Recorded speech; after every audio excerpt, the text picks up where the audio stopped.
disait très justement que l'on ne pouvait parler d'amour et de théâtre qu'à bâton rompu. J'ajouterai aujourd'hui à bâton rompu sur le dos des femmes. Car parler des femmes, c'est en dire du mal quelque bien qu'on en pense.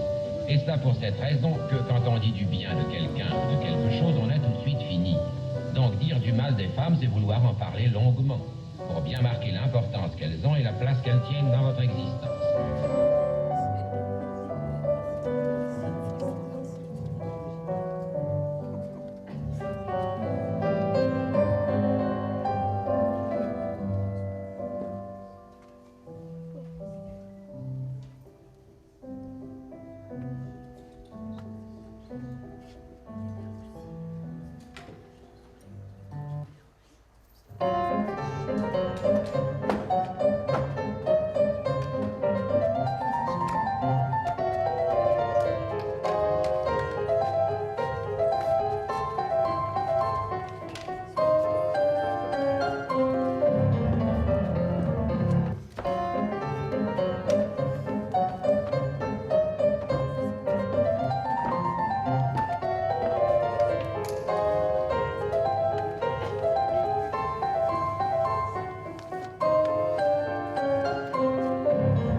Malgré l'immense succès du Secret du Virginie, la direction du théâtre Poissonnière a décidé d'interrompre les représentations de la belle pièce de M. Jean Brossard.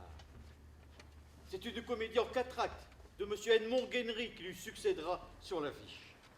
Nous croyons savoir que cette pièce nouvelle comporte une situation psychologique des plus puissantes et des plus neuves. L'œuvre de M. Guenry a été montée avec un goût remarquable. Les décors sont de Bertha et les mobiliers sont de... Les décors sont de Bertha et les mobiliers sont de style. Le public ne se rend pas compte de la difficulté qu'il y a à faire des notes aux journaux. C'est un art. Il faut savoir frapper l'imagination du lecteur. Et tout le monde ne sait pas frapper. Entrez! Qu'est-ce qu'il y a? Patron, l'auteur demande s'il n'y aurait pas moyen d'avoir un mobilier empire pour le 2e acte. Non. Qu'il sache se contenter, comme les autres, du Louis XIV que nous avons au magasin. Il est bien suffisant. Ça fait 20 ans qu'il sert, il est presque ancien. Je ne vais quand même pas louer du mobilier empire pour une pièce que je vais peut-être jouer 10 fois. Oh, 10 fois, espérons-le. Je vous présente Gontran. Ouais, c'est un jeune machiniste autrichien qu'on m'a recommandé. Bon, je lui montre l'envers du décor. Lui, il va resserrer les boulons. Bonjour, Gontran. Merci. Tout à l'heure, patron. Tout à l'heure, oui. L'envers du décor. Voilà bien un endroit que les auteurs devraient mieux connaître. Ils sont épatants, les auteurs. Rien n'est jamais assez bien pour eux. Ils se fichent pas mal des frais qu'on a, ceux-là. Ils ne risquent rien, eux. Leur pièce leur apporte toujours plus que ce que leur a coûté. Des auteurs comme celui-là, ils devraient payer pour qu'on joue leur pièce. Vous devriez payer plus qu'ils ne payent. Entrez. Patron, l'auteur vous fait... Non. Il n'aura plus rien. Je joue sa pièce, c'est déjà énorme. Il est bien comme les autres, celui-là. Jamais content. Bon, qu'est-ce qu'il demande? Il demande si vous voulez dîner avec lui ce soir. Ah bon, bah ça oui.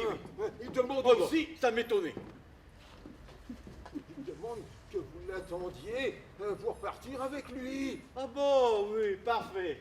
Ah. Comment se portent les répétitions? Bien. Valabelle est mauvais comme toujours. Mais le public y est habitué. Garnier lui sera bien. Il sait son rôle.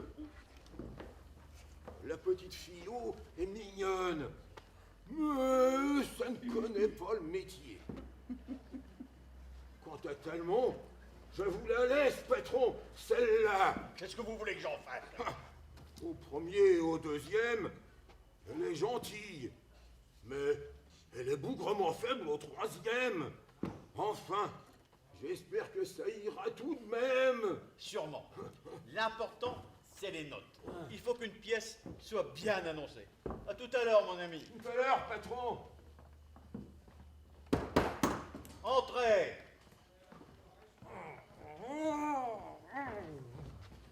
Oh, bonjour, mon cher auteur. Cela va-t-il comme vous voulez? Ah, c'est le mobilier en pur qui vous chiffonne. Mais, mon cher ami, comprenez donc les choses.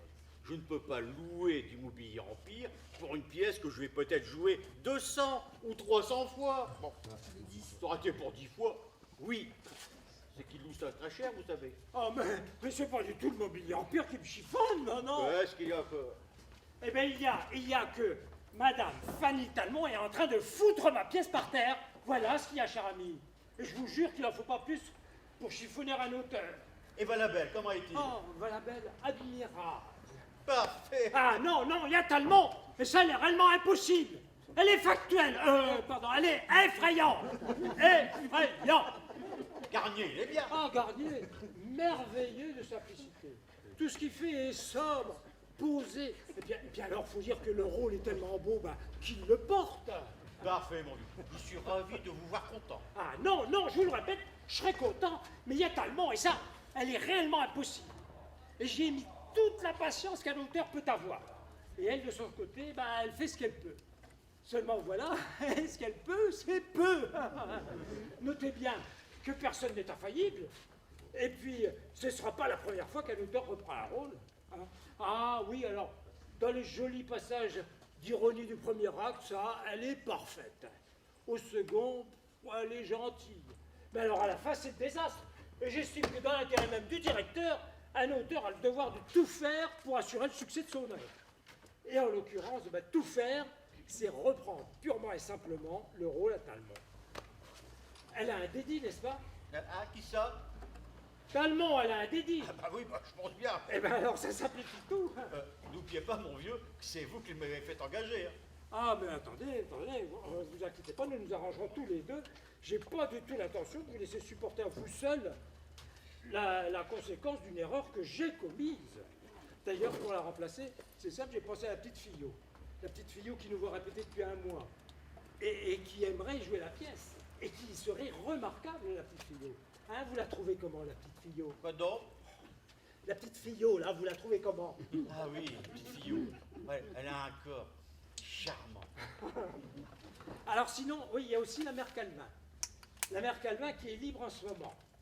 Alors je sais, la mère Calvin, elle n'a plus l'âge du rôle. Puis maintenant, on dirait plutôt un vieux chameau. Hein. Mais c'est tout de même Marie Calvin. Hein. Alors après tout, bien maquillée, bien arrangée, elle ferait peut-être encore une illusion, la mère Calvin. Hein. Qu'en pensez-vous? Quoi donc? Oh, Marie Calvin. Marie Calvin. Ah oui, oui. J'ai couché avec elle en 82. C'était une superbe gaillarde. Maintenant, c'est une ruine à ne pas visiter. Évidemment, la petite fillot sera 100 fois mieux. Écoutez, puisque nous sommes d'accord, c'est pas la peine d'attendre un jour de plus, n'hésitons pas. Je vais faire appeler Talmont et on va essayer de lui faire comprendre qu'il faut qu'elle rende son rôle. Hein. Régisseur, voulez-vous prier Mme Talmont de venir un instant?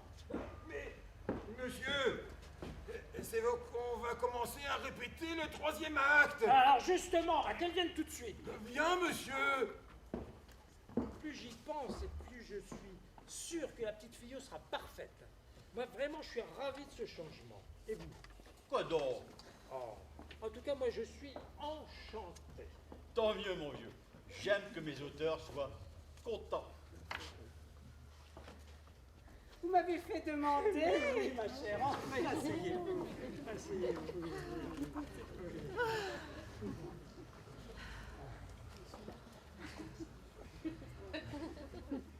Qu'est-ce qu'il y a? Oh, ma chère amie, vous êtes une artiste charmante.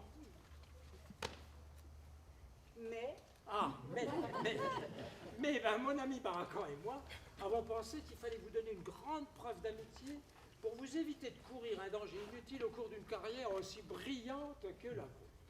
Mais quel danger? Je ne vois pas ce que vous voulez dire. Écoutez, le danger, c'est que je me suis trompé. J'aurais dû écouter ce que Barakan m'a dit dès le premier jour. Hein. Vous possédez les dons les plus rares.